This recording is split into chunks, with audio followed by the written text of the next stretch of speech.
Hello everyone, कैसे हैं आप सब। एक बार फिर से आपके अपने YouTube चैनल ऑनलाइन केमिस्ट्री में आपका बहुत बहुत स्वागत है।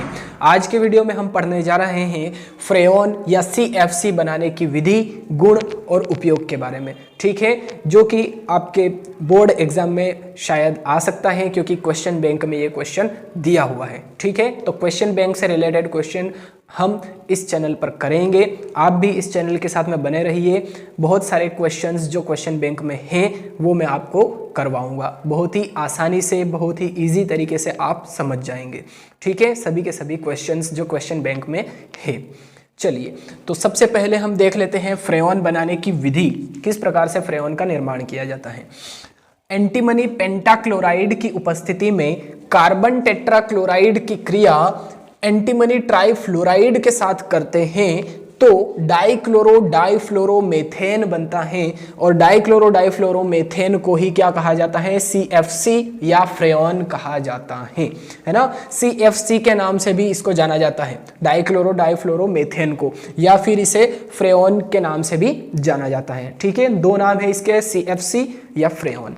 चलिए रिएक्शन देख लेते हैं, आपको थ्योरी अच्छे से क्लियर हो जाएगी। अगर आप एक बार रिएक्शन देखेंगे, थ्योरी एकदम हलवा लगने लगेगी आपको। ठीक है, चलिए क्या है, पहले तो देखिए इनके जो फॉर्मूले हैं वो मैं आपको बता देता हूं।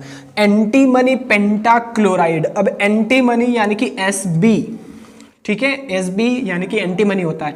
अब पेंटाक्लोराइड, क्लोराइड ये लिख दिया Cl, और पेंटा 5 के लिए पेंटा यूज करते हैं, तो ये इसका फॉर्मूला बन गया। देखिए कितना इजी है ना। एंटीमनी यानी कि Sb, पेंटाक्लोराइड, तो पहले क्लोराइड लिख लीजिए Cl, और कितने क्लोराइड है, पेंटा 5 क्लोराइड है तो 5 लिख दिया, SbCl5, ये इसका फॉर्मूला बन गया है ना।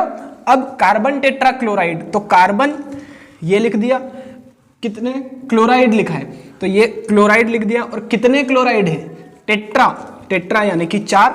ठीक है, IUPAC में मैंने क्लियर करवाया था ये आपको। तो ये हो गया कार्बन टेट्रा क्लोराइड। ठीक है, इसकी क्रिया किससे होती है, एंटीमनी ट्राइफ्लोराइड से।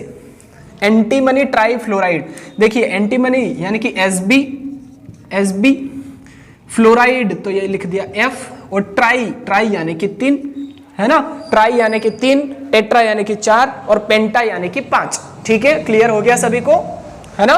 तो antimony trifluoride SbF3, antimony pentachloride SbCl5, और कार्बन टेट्राक्लोराइड यानी कि CCl4। ठीक है, क्लियर हो गया। चलिए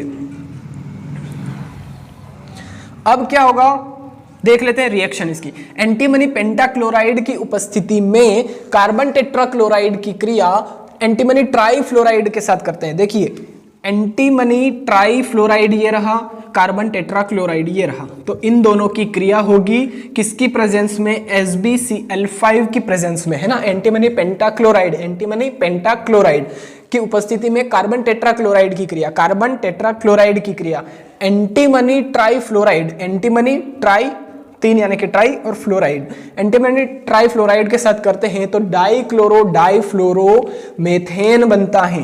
देखिए डाइक्लोरो डाइफ्लोरोमेथेन, मेथेन यानी कि एक कार्बन, तो एक कार्बन, फिर डाइक्लोरो डाइफ्लोरो, तो ये रहा डाइक्लोरो, और डाइफ्लोरो, तो ये रहा डाइफ्लोरो।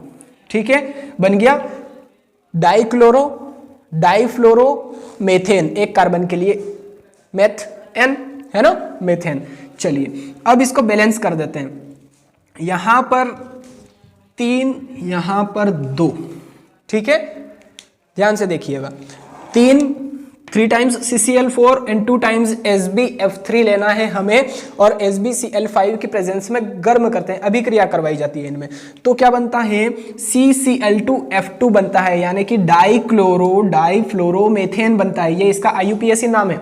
ठीक है, डाइक्लोरो पहले क्यों लिखा, क्योंकि जो सब्सटीट्यूएंट है, क्लोरो और फ्लोरो 2 सब्सटीट्यूएंट है, लेकिन पहले ABCD में अल्फाबेट में पहले C आता है तो क्लोरो लिखा, फिर बाद में फ्लोरो आता है, F आता है तो फ्लोरो लिखा। ठीक है, तो डाइक्लोरो डाइफ्लोरो, और एक कार्बन के लिए मैथ N, सिंगल बॉन्ड होता है इनमें। ठीक है, तो डाइक्लोरो डाइफ्लोरोमेथेन बन गया। चलिए अब यहाँ पर कितने कार्बन, कितने क्लोरीन और कितने फ्लोरीन होंगे, बैलेंस करना है। अब इसको कुछ भी नहीं करना। ठीक है, देखिए 3 कार्बन है तो यहाँ पर अगर 3 हम ऐड करें तो 3 कार्बन हो गए। क्लोरीन कितने हैं यहाँ पर, 12 क्लोरीन है, तो यहाँ पर कितने हो गए 6 क्लोरीन। ठीक है, 6 क्लोरीन और बचे हैं।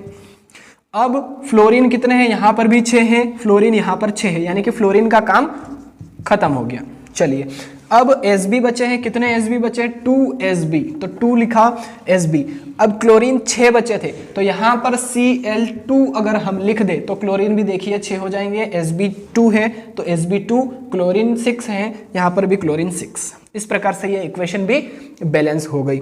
अब ये जो प्रोडक्ट बना है डाइक्लोरो डाइफ्लोरोमेथेन, इसी को कहा जाता है CFC या फ्रेऑन। यही हमारा मेन प्रोडक्ट है जो हमें बनाना था इस रिएक्शन में। ठीक है, ये हमारा मेन प्रोडक्ट हो गया, इसे CFC के नाम से भी जाना जाता है। ठीक है, तो आई थिंक आपको फ्रेऑन बनाने की विधि और इसकी जो केमिकल रिएक्शन है ना, वो भी आई थिंक समझ में आ गई होगी। एक बार फिर से मैं आपको बता देता हूं, carbon tetrachloride 3 times, antimony trifluoride 2 times, SbCl5 की प्रेजेंस में इनमें अभिक्रिया हुई, रिएक्शन हुई, तो क्या बना डाइक्लोरो डाइफ्लोरोमेथेन बना, जिसे हम फ्रेऑन भी कहते हैं। और फिर जो इक्वेशन है, समीकरण है, उसको हमने बैलेंस कर दिया। ठीक है, क्लियर हो गया ये आप सभी को। तो चलिए अब हम CFC या फ्रेऑन के गुण और उपयोग देख लेते हैं। ठीक है, सबसे पहले गुण देखें तो फर्स्ट पॉइंट है इसका रंगहीन गंधहीन वाष्पशील द्रव है ना, एक लिक्विड है, रंगहीन और गंधहीन और वाष्पशील द्रव है। ठीक है, सेकेंड पॉइंट है इसका क्वथनांक काफी कम होता है, जो इसका बॉइलिंग पॉइंट होता है, क्वथनांक जो होता है वो बहुत ही कम होता है, काफी कम होता है। थर्ड है रासायनिक रूप से अक्रिय होता है, यानी कि रासायनिक रूप से अक्रिय होता है, यानी कि किसी से भी क्रिया नहीं करता है ना, सामान्य ताप पे। चलिए उपयोग क्या है, सॉरी ये उपयोग यहां पर आएगा, इसका उपयोग। ठीक है, उपयोग, चलिए उपयोग क्या है, रेफ्रिजरेटर में कूलिंग एजेंट के रूप में, जो फ्रिज वगैरह होते हैं उनमें कूलिंग एजेंट के रूप में, उसको ठंडा करने में जो गैस प्रयुक्त होती है उसमें इसका उपयोग किया जाता है ना, कूलिंग एजेंट के रूप में इसका उपयोग किया जाता है। सेकंड पॉइंट है वातानुकूलन में इसका प्रयोग होता है, जो एयर कंडीशनर्स होते हैं AC है ना, उसमें भी CFC का प्रयोग किया जाता है, फ्रेऑन का प्रयोग किया जाता है। फ्रिज में, फ्रिज या रेफ्रिजरेटर में और साथ में AC में है ना, एयर कंडीशनर, वातानुकूलन, इसमें भी इसका उपयोग किया जाता है। ठीक है, तो ये गुण और ये इसके उपयोग है। तो आज हमने पढ़ा CFC या फ्रेऑन बनाने की विधि, किस प्रकार से फ्रेऑन का या CFC का निर्माण किया जाता है ना, और फिर साथ में पढ़ा गुण और उपयोग। ठीक है, इंपॉर्टेंट क्वेश्चन है, आपके क्वेश्चन बैंक में आया है ये क्वेश्चन, सो प्लीज ये क्वेश्चन आप ध्यान रखिएगा, याद कर लीजिएगा इस क्वेश्चन को। ठीक है, तो आई थिंक आपको वीडियो पसंद आया होगा। अगर आपको वीडियो अच्छा लगा है, पसंद आया है, तो प्लीज़ वीडियो को लाइक जरूर कीजिए, अपने फ्रेंड्स के साथ में शेयर कीजिए, और अगर आप पहली बार इस चैनल पर आए हैं और वीडियो देख रहे हैं तो प्लीज़ चैनल को भी सब्सक्राइब कर लीजिए, साथ में बेल आइकन भी जरूर प्रेस कीजिए, ताकि आगे आने वाले वीडियोज़ की नोटिफिकेशन भी आपको टाइम टू टाइम मिलती रहे। ओके, मिलते हैं अब अगले वीडियो में, तब तक के लिए धन्यवाद, जय हिंद।